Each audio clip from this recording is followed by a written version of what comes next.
फैसल भाई से पहले मैं ब्रेक लूँ, मुझे ये बता दीजिए क्विकली दो सवाल, क्योंकि मुझे पता है कि तारे भाई को कुछ पता भी होना। एक दफ़ा तो मैंने इनसे निकलवा लिया था पैनल वाली बात, हर दफ़ा ये बता इनकी मजबूरी हुकूमत में ही है। आपकी ऐसी मजबूरी नहीं है क्योंकि आप हुकूमत में नहीं है। मुझे ये बताइए सर, ये अब जो आईनी बेंच वगैरह बनेगा ये तरमीम, ये जो 8 रुकनी बेंच का फैसला है सुन्नी इत्तेहाद कौंसिल का, ये आपको इंप्लीमेंट होता नजर आ रहा है या आपको लगता है अब नई रियलिटीज़ के अंदर ये इंप्लीमेंट होगा ही नहीं?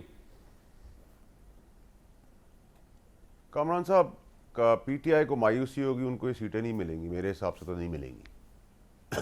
अच्छा, पीटीआई को बहुत सख्त मायूसी होगी, ये सीटें उनको नहीं मिलेंगी क्योंकि इसके अंदर जजमेंट्स भी मौजूद हैं और ये इलेक्शन कमीशन की डोमेन है और end of the day parliament जो नहीं, लेकिन सर क्या जस्टिस याहिया अफरीदी अपनी सुप्रीम कोर्ट का मेजॉरिटी फैसला इंप्लीमेंट नहीं करवाएंगे अपनी सैंक्टिटी के लिए सुप्रीम कोर्ट की?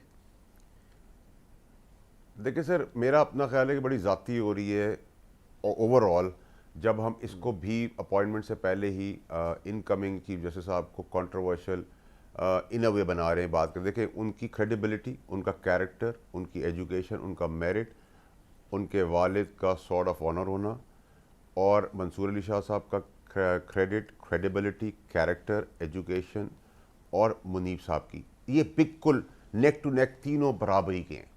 अब गवर्नमेंट ने अपने पर्सपेक्टिव में क्या फ़ैसला करते हुए सोचा है, खौफ में सोचा है, डर में सोचा है, मेरिट पे सोचा है, ये तो गवर्नमेंट बता सकती है। लेकिन मैं आपको मिसाल के तौर पे दे रहा हूँ कि जिस जज साहब ने मुझे डिसक्वालीफाई किया नाजायज़ और इलीगल, अगर मैं उस पैनल में हूँ और वो जज का नाम हो तो क्योंकि मैं डसा हुआ हूँगा तो मैं कहूँगा कभी भी नहीं होने दूंगा मैं।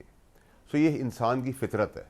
तो इंसान जब दूध से जला होता है, कहते हैं छाछ से भी डरता है, तो वो वाली सिचुएशन है। ये मैं एक्सप्लेन कर रहा हूँ गवर्नमेंट के क्या किस पॉइंट ऑफ व्यू से उन्होंने सेलेक्ट किया है, क्राइटेरिया क्या है। लेकिन ह्यूमन क्राइटेरिया अगर मुझसे आप पूछे, मैं उस गवर्नमेंट की कमेटी का हिस्सा हूँ और एक जज ने मुझे गलत डिस्क्वालीफाई किया, इलीगल डिस्क्वालीफाई किया है, उसके बाद भी तोहमतें लगाई हैं। आप कह रहे हैं कि जज बनने के पैनल पे हो स्पेशल तो मैं अपने तजुर्बे से उड़ा दूंगा, कहूँगा नहीं भाई मेरे साथ हो चुका का है। फैसला इंप्लीमेंट होता आपको नजर नहीं आ रहा।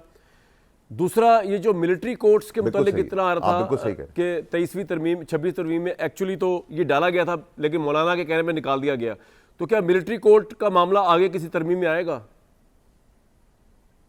या खत्म हो गया? जरूरत पड़ी तो तरमीम भी हो जाएगी। मैंने कहा था पहले इस मुल्क के अंदर तारीख तारीख तारीख होती थी, अब तरमीम तरक्की, तरमीम तरक्की, तरमीम तरक्की, तरमीम तरक्की होगी। अच्छा, और तरमीम भी आएगी? कोई रॉकेट साइंस नहीं है। अच्छा। जब आप मुझे दीवार से लगाएंगे कामरान शाहिद साहब, तो मैं आपको छत से लगाऊंगा।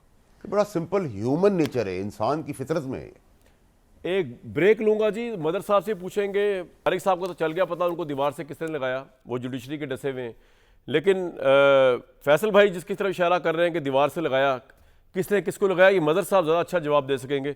और बड़ी इंटरेस्टिंग बात की है फैसल वाडा साहब ने कि जैसे मैंने आपको कहा बुशरा बीबी तो आ ही रही हैं, लेकिन वो आने के बाद करेंगे क्या, इस पर ज़रा मज़ीद जानने की कोशिश करते हैं कि वो आने के बाद करें। को बड़ा ड्रामेटिक सूरत हाल होगी जब वो बाहर आएंगी, या वो जब प्रेस टॉक करेंगी, या वो पार्टी को गैदर करेंगी, पार्टी उनके साथ खड़ी होती है, या मुझे तो लगता है खड़ी होगी वो, या खड़ी नहीं होती है, या वो बैकडोर्स में रह के काम करती हैं, क्या करती हैं, ये बड़ा इंटरेस्टिंग होगा मंजर।